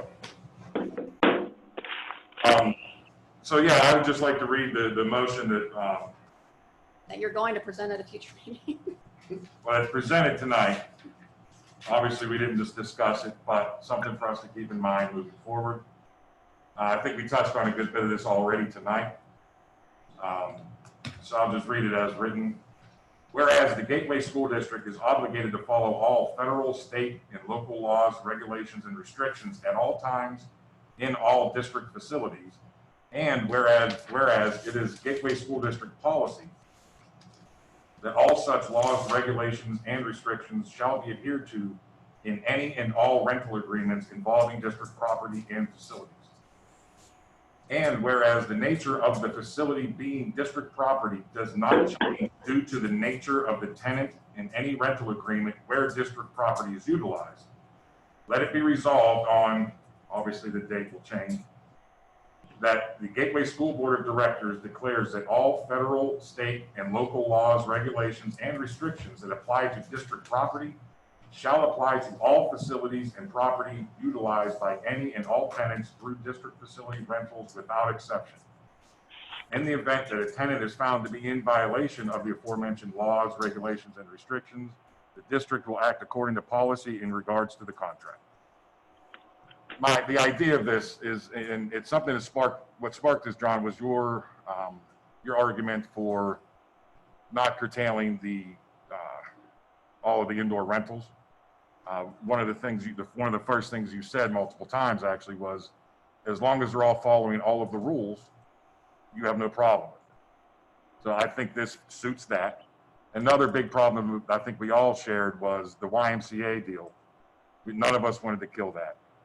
You know, I didn't want to kill that either. I just felt like it was important to follow what the administration was recommending, and with the hopes that the Y would be able to secure a facility elsewhere.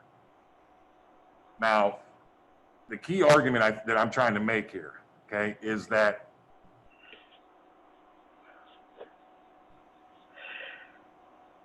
say the auditorium, the gymnasium, whatever, it is at the end of the day and all through the day, property of the Gateway School District. It is our building. We are obligated to follow all restrictions that are handed down to us, all laws and regulations. An example I would give of what this kind of would look like, taken out of context slightly, would be, you know, right now we're looking at probably not allowing parents to come watch football games because of certain restrictions, and that's sad. What would stop us from every Friday night during football season renting out our football stadium bleachers and press box to Reverend Gallagher to hold a non-denominational service? We can have 3,000 people there, no masks, no social distancing, none of the rules are followed. I don't think we'd get away with it. And if we did, I think every restaurant in Monroeville is going to be calling Reverend Gallagher to have him rent their dining room every night of the week so they can pack as many people in there and not follow any of these restrictions. Hey, you're probably giving some people some good ideas. Possibly. My idea, the point of me making this illustration is, I don't think we would get away with that. I don't think Dad's Pub would get away with doing that. I don't see the difference in how we're doing it with our building. We're making $130,000 off of this rental, and we're not following, in my opinion, all of the rules and regulations. Now, that aside, what Reverend Gallagher pointed out, I think is very important, is that, you know, it's coming from through Mr. Markozic's office, from the governor's office, that the recommendation is that all PDE guidelines be followed in the buildings at all times once school is in session. Now, I think we all agree that that means, with or without the religious exemption, the 6-foot distance between seating, masks must be worn at all times, you know, all of those things that are coming into play. The one sticking point, I think, is where the religious exemption may come in one of our tenants, is the 25 people or less for an indoor rental. That's where what we would have to decide if that's something that we feel we are going to enforce, or do we feel like we can do that with our football stadium and rent out to as many people as we can. You follow me? So my idea of this is to protect the district and to make sure that we're observing all of the rules and everything that applies to all of our buildings all of the time to keep everybody safe and mitigate legal issues. So something to think about for the next meeting. And also, since it's his board report, I meant to get a hold of Barney Borst in the cafeteria today, and I slept a little bit late, didn't have a chance to. But I want to thank all the people in the cafeteria and all of our food service workers for all of the work they've done all summer to feed. I was hoping to get a full number on how many meals that we've served since the beginning of the shutdown and the COVID, but it's an extraordinary number. All of them have been free of charge, and all the people in that service have been just doing a fantastic job. And again, I want to thank them for that service. And that's it for me. Thank you, sir. Sorry, Liz. Nothing this evening, thank you. Brian Gottman. Thank you. There's two things. One's gonna be I actually do an art presentation. Bonnie does it the video, but before you put that up, hold on. I want to do. Spoiler. I'd rather do the serious part first before I get into lighter thing, just to lighten up the mood. Yeah, we're gonna be embarking on probably the wildest, crazy school year this district has ever been through. And a couple weeks ago, I was in Ocean City, Maryland, and a place with tons of tours. You get Pennsylvania, Maryland, Jersey, New York, Massachusetts, all of them. And I was kind of a little scared, going in there, like, how's this going to work with all the masks and the distancing? And to my surprise, I felt safer there than I did here. And it was a part of all business owners, buildings adhering to all the rules set forth by their governor and their state. It was without any question. Yeah, any building you went into, they had signs posted, you must wear your mask. Everyone was distanced. No one argued. And if anyone did argue, they showed you the door. Here our administration has done everything they possibly can to get us ready. They have done their part. It's now our part. That if we follow what we're doing, we'll make it through the school year. If we don't and argue and fight, this is going to be shut down faster than you can blink an eye. So I'm just asking the people, please bear with us, work with us.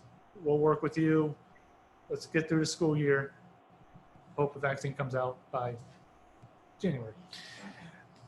If not, we'll just call Russia. Speak for yourself. Now, on the lighter side. That's your cue, Bonnie. Oh, wrong cue. Go. Okay. It's going to be a little different because it's a video that apparently didn't pick up my audio, so I'm going to do the commentary for it. All right, so for our art selection for this week, we have University Park and Ramsey Elementary Schools doing symmetrical name creatures. So the 3rd and 4th grade students use their names to create a design that shows both symmetry and creative thinking. And just waiting for the first one to come up. There we go. So the first one is by Riley. And if you notice with the frog shape, you start with the feet. It makes the letter R. And if you keep going up, you can see the Y at the hip, followed by the L at the red part, and ending with the 2 E's. I thought these were pretty creative. That's why I picked these for today. Here we have Greta. Now this one's a little different with this nice angry face. But if you start with the eyebrows, you can see the letter G going around the eye. The R will be the glasses. The 2 E's would be the mouth, ending with the T at the cheek, and then the A at the collar.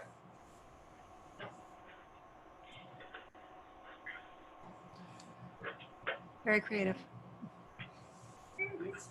I spoke slow when I did the video.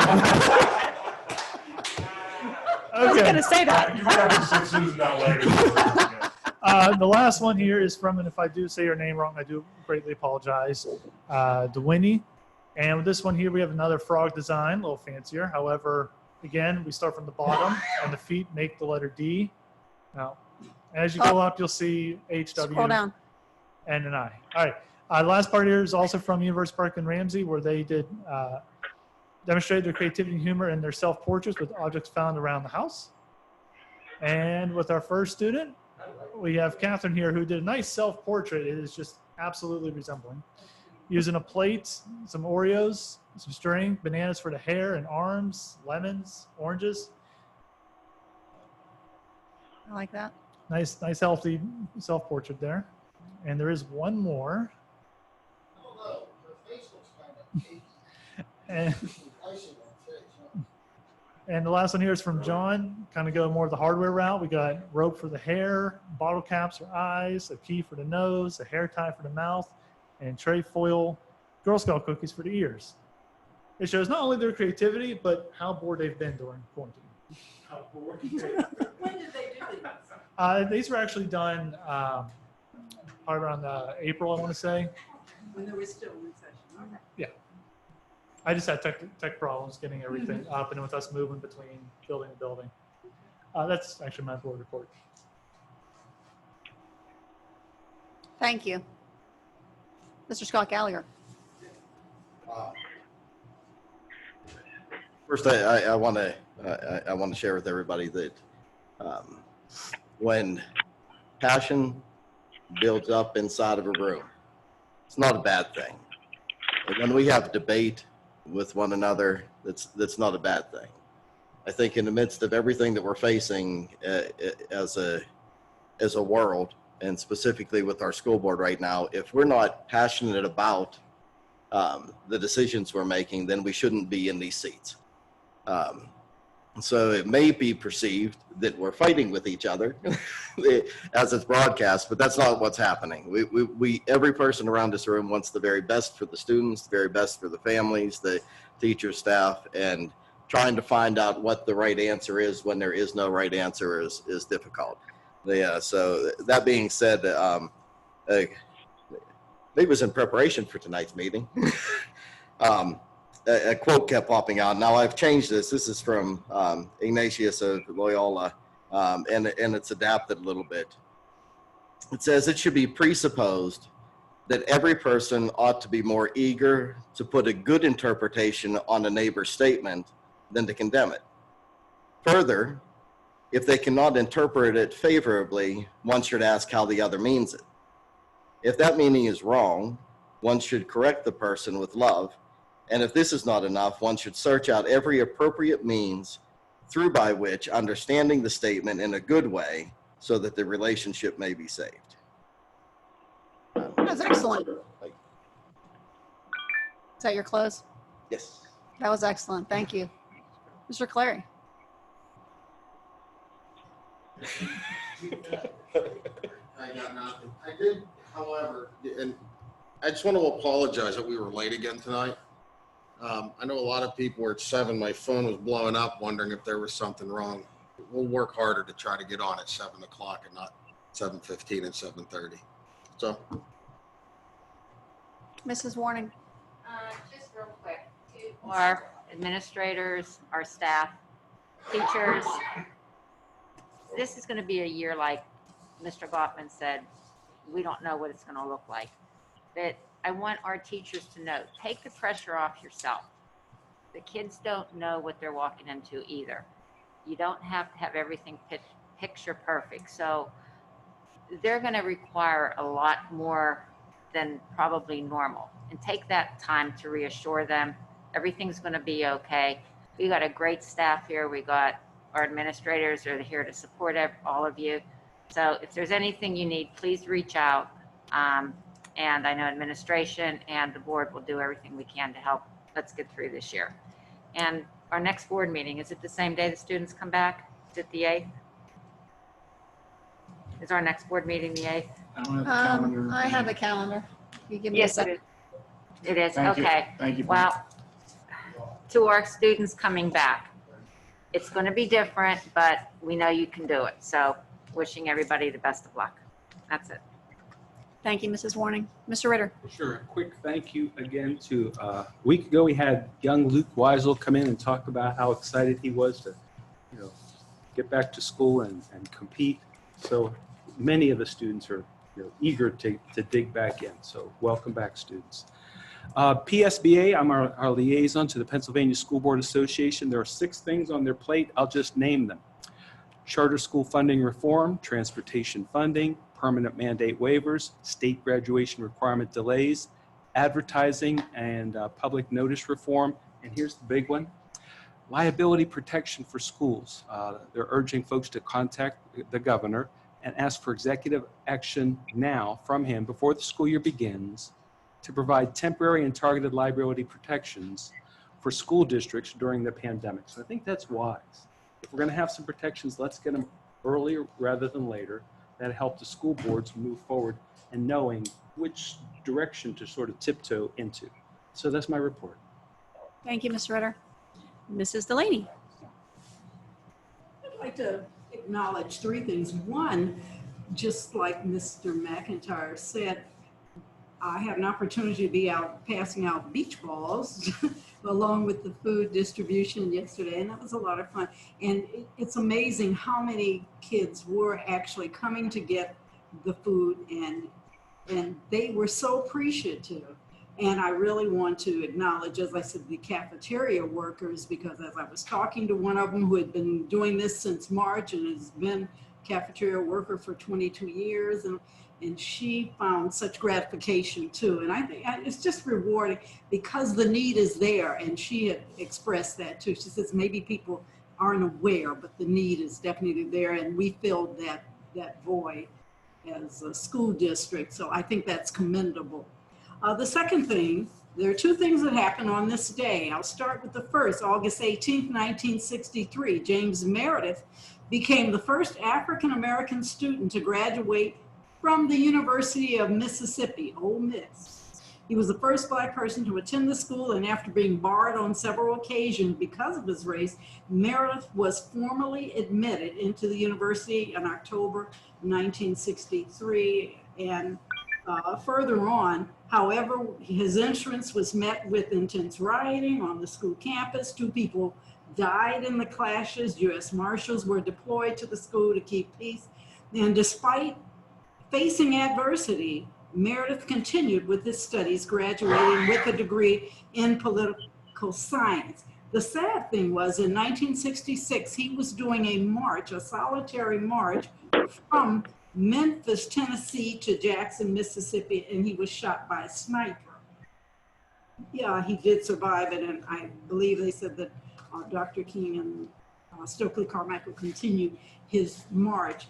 But that is, again, something very sad and tragic to have happened, and we see, even as a result of the many steps in progress we've made in civil rights, that we have a long way still to go. And the other positive thing, on today in August 18th, 1934, Roberto Clemente was born.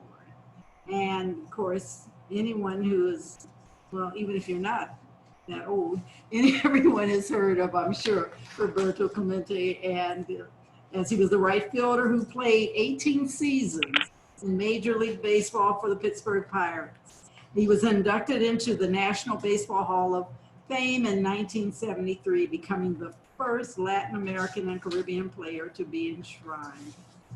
That's all I have. Thank you.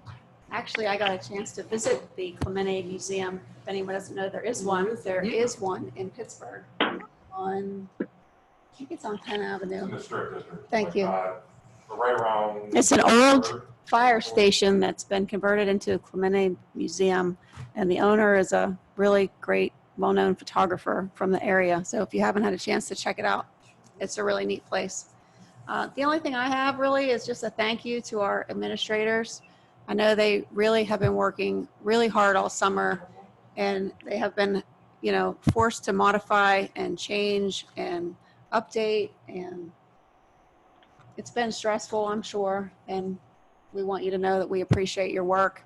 And I want to say that to all these board members too.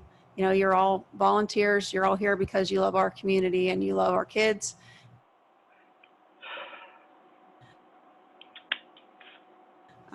It's been stressful for all of us. And I second what you said, Scott, about, we have heated debates, but we all love and respect each other.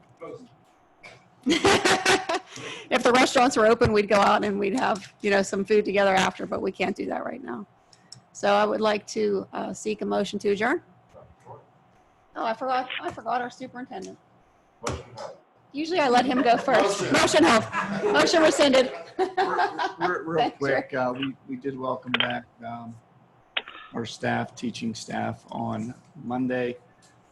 They are embarking on a very intense 4-day professional development to prepare our students for return to school, either through the GATE, cyber, and or the AV option. Precautions are being made. It was unusual in the fact that it was very different from traditional opening day. Whenever we have nearly 300 people in our auditorium, we have a chance to talk to one another, see how their summer has been. This year, I'm sitting up in my office doing a Zoom welcome back meeting. Very similar, reminded me, I'm a former history teacher of like Franklin Delano Roosevelt, not that I'm the president by any means, doing a fireside chat. And, it was just different. The staff is excited. They want to see our students return, and but also under a safe and healthy environment. So I do know that Dr. Rossi has some information to share as well. Dr. Rossi? Just want the families and the board to know we have several back to school events planned for our families. These events and details will be posted and communicated at the building level via Skyward. Bonnie has a post there, so make sure these are posted, and the principals in each building will make sure the families. Can you speak up a little bit? We're having difficulty hearing you. I said the principals will make sure these will be distributed via Skyward, and we'll post on the website as well, so that they have the information.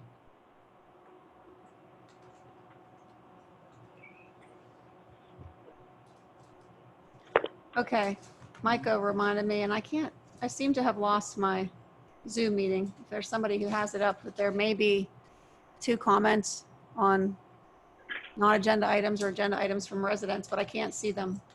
Somebody else is going to have to read them. In the Q&A or elsewhere? Yeah, Mary Beth, I can address one. There is a question about Comcast Internet Essentials, which is a low-cost internet program sponsored by Comcast to provide limited income families with internet. It is available in our area, so if there is any resident who would like internet, they can reach out to Comcast. It's the Comcast Internet Essentials program, and they might be eligible for low-cost internet. And I think the other question, we did receive an email during the meeting relating to the marching band that's up there. It's about the supplementals that were on the study session and were removed prior to this meeting. I'm not sure if you want to touch on that. Or... Yes, we're awaiting additional guidance from PD, Governor's Office, but more importantly, the PIAA. I know that they're set to announce whether or not they plan on moving forward with extracurricular scholastic activities for our student athletes. And in return, that would affect the supplementals that were listed. So we anticipate having these, from the information I've read late this afternoon, listed on the September 8th study session for approval. Thank you. I finally got back in. Just checking. Why does the board say approved in June, but then it's supposed to September? We just answered that. Yeah. It's the same parent. It's okay, Donna. I know she's concerned. I think she just came into the meeting late. Okay, I think we have everybody. Now, again, is there a motion to adjourn? Okay, all those in favor say aye. Opposed, same sign. We're adjourned.